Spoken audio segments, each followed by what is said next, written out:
It's time for Fibber McGee and Molly.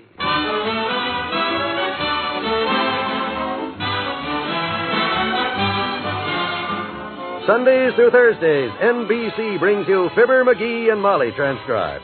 The show is written by Phil Leslie and Len Levinson and directed by Max Hutto.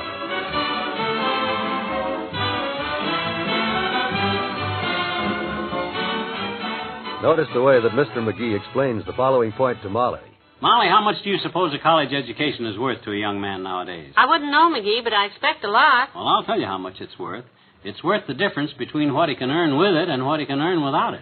Well, that certainly clears it up, dearie. Why don't you come right to the point and say that Prudential's education plan is a wonderful way for every mother and father to guarantee money for their children's education. Isn't that what you were getting at? Yep. And what better way to prepare for those college years than to start right now? Isn't that what you had in mind? Yep. And even if Dad isn't here when the time comes for the children to go off to school, you can be sure with a Prudential education plan that the money will be there to pay tuition, room and board, books, clothing, and all that. Isn't that what you were going to say? Yep. Well, you sure were getting off to a slow start. Yep.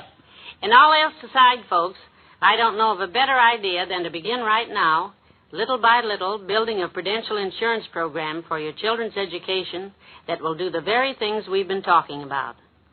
Why don't you get in touch with your Prudential agent and get all the details? Yep.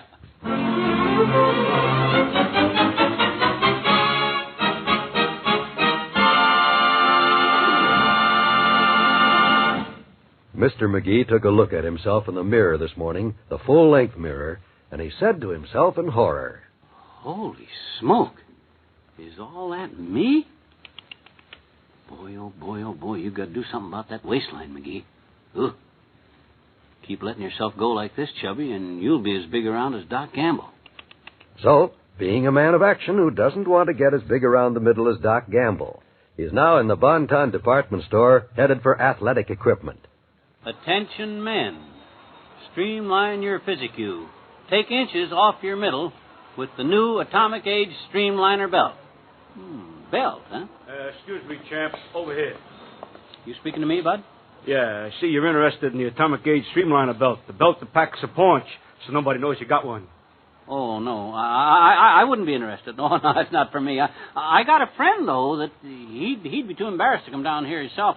I might take a look for him. Well, now, I don't know about your friend, but from looking at the built on you, I'd say one of these Streamliner belts is just what the doctor ordered. Here, take a look at them. Oh, heck, is that what they are?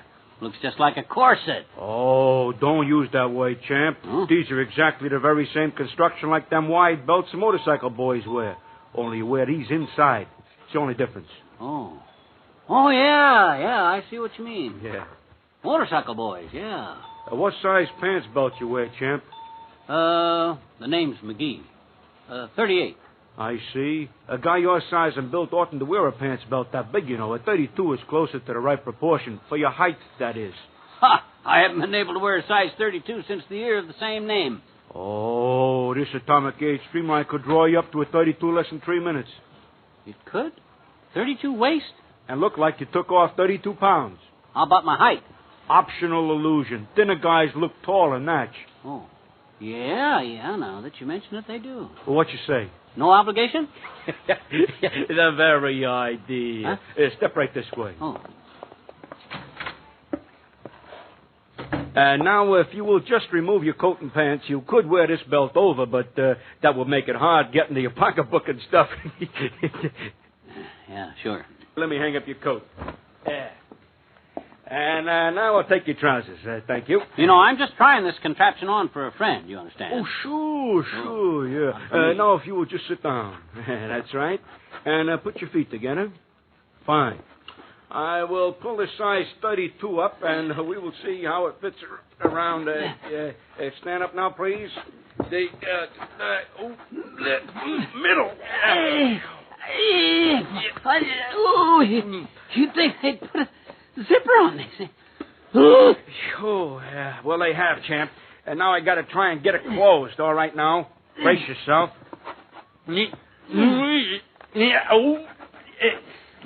Inhale, champ. Inhale. Tuck it in. In where? Everything's full. What was that? Oh, just close the zipper, champ, that's all. Oh. Say, get a look at yourself in the mirror. What a figure. Flat, boy, flat. Yeah, not bad. Hey, you know what? I'm going to tell my friend, and he probably will be in here for one of these. In fact, I might decide to buy one myself. Mister, this is a $12.98 item, but for introduction purposes, I'm going to let you have it for $6.98, a saving of almost 50%. $6.98, eh? Here's your pants, champ. Reach in and fish $7 out of the wallet, huh? Go on, you can't lose. Skinny. Well, okay. Let me see. Here you are, 5 and 2 1. I'll go get you your change. You just climb in your clothes. Oh, boy, I had to talk fast that time. Thought I was cooked when the handle on the zipper pulled off. Wait till he tries to get out of that thing. Phew. Boy, I'm glad this is my last day in this town.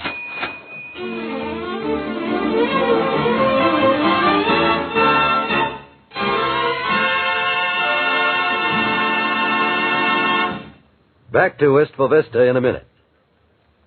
Several leading economists have predicted 1955 will be a good farm year. There are strong markets ahead and an all-around prosperous outlook for the country's farmers. It's a promising time to plan ahead. And farmers who plan ahead usually do it with the help of United States savings bonds. They salt away part of every year's earnings in bonds as a reserve for the improvements and replacements that have to be made later on. They know savings bonds are a good, safe investment that supply ready cash when it's needed. Savings bonds are a profitable investment, too. They earn extra dollars along the way. A $75 bond grows to $100 in less than 10 years and pays as high as an 80% return on your money when held longer. How about your plans? Make the high farm production predicted for 1955 pay off in your future, too. This year, invest in United States savings bonds. You'll not only be helping yourself, but you'll be making your country stronger.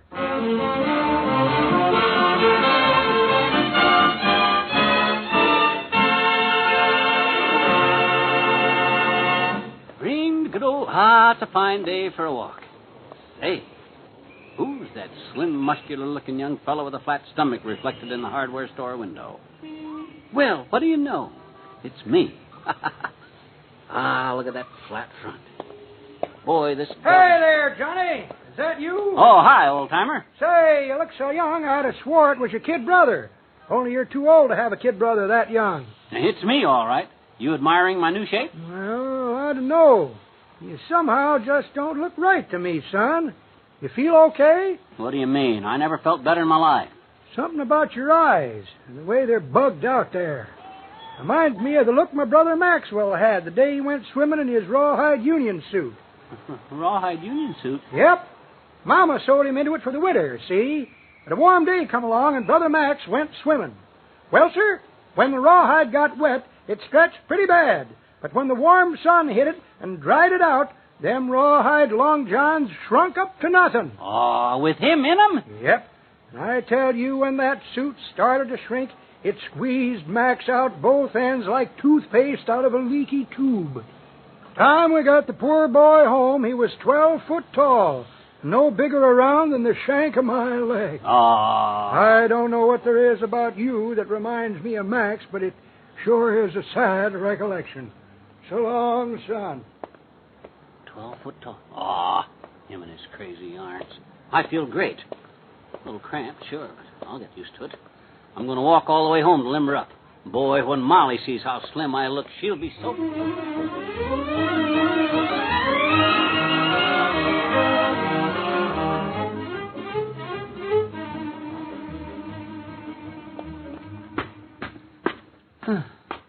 Be glad to get in the house. I'm kind of winded. Anxious to show Molly how skinny I look. She'll be tickled. McGee, is that... Well, welcome home, dear. Oh, hi, kiddo. You notice anything different? Let me see. McGee, you look, taller. Optional illusion, my dear. Posture. Decided to hold my stomach in and my chest up. Makes me look... Let me sit down a minute. Winded. Here, sit here. What's the matter? Anything wrong? No. I just walked all the way home. And, well, as soon as I sit down, Well, sit down. Don't crouch that way. You look like you can't sit down. What's the matter? I can't. I mean, nothing's the matter. Nothing at all. I'll go upstairs and see if I can lie down. Oh, dear. Can I... No. Don't you come with me. I'm okay. Just want to lie down. I'm going to phone the doctor and find out.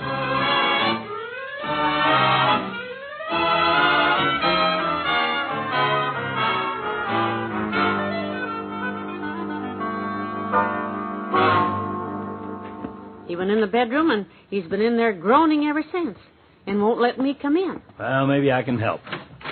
McGee, may I come in? Oh, yeah. Just you, Doc. Just you. Shut the door. Go ahead, Doctor. Now, what's troubling you, little man? It's this, Doc. Wait till I pull up my shirt. Take a look. But don't breathe a word to Molly. What in the world? Oh, no, not a girdle. Pipe down, Noisy. Pipe down. It's not a girdle. It's a streamliner belt, sort of like the motorcycle boys wear. Oh. Well, the motorcycle boys haven't got what you've got, Pudge Pouch. Here, let me unzip this contraption. Oh, you've torn the tab off the zipper. There's nothing to get a hold of. I know that, Fatso. It was tore off when I got home. That's why I can't get out of the dad-ratted thing. Oh, I can't take much more, Doc. Do something, will you? Please? Okay. Just relax. No. Hold yourself in so I can get hold of the top of this stomach squeezer. Now, hold your breath. What you gonna do? I'm gonna operate. Huh? Oh, no, you're not. Hold still. If I can just make a small incision with my knife in the girdle, stupid, not in you, then I can tear... Ah, boy. What a relief. Oh, it's great to be chubby again.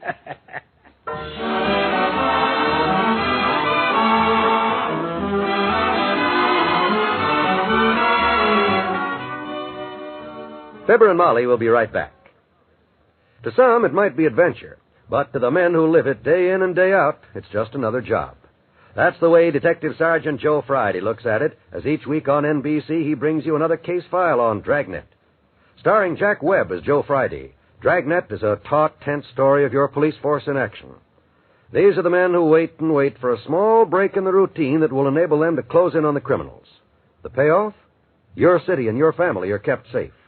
Hear another exciting Dragnet adventure on NBC Tuesday evenings. And for more fine listening on NBC, there's Lux Radio Theater.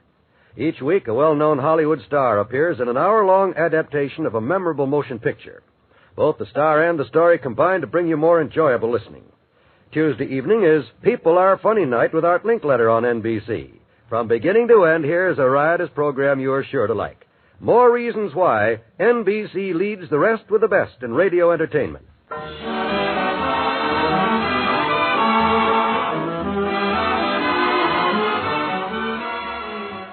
you still don't want to tell me what was the matter with you this afternoon? No. If you don't mind, kiddo, I'd just as soon rather not discuss it. Please? Okay. I'm not nosy. We'll forget it. Thanks. One other question, though. What do you want me to do with the thing I found upstairs that the label says Atomic Age Streamliner Belt? The belt that packs a paunch. Want me to throw it out? No. Save it for me. I'll take it downtown tomorrow and strangle a salesman with it. Good night. Good night, all.